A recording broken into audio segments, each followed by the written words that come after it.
in today's tutorial, I'm going to show you guys how to enable or disable your microphone on your Lenovo laptop, tablet, or desktop computer.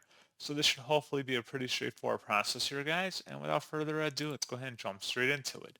So all I have to do is open up the search menu and search for settings. Best result, you go back with settings. Go ahead and open that up.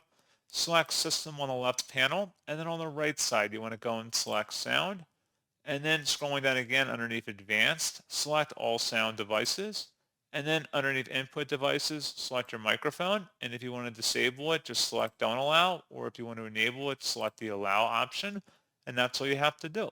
So pretty straightforward process, guys. And as always, thank you for watching. I do hope that was able to help you out. And I do look forward to catching you all in the next tutorial.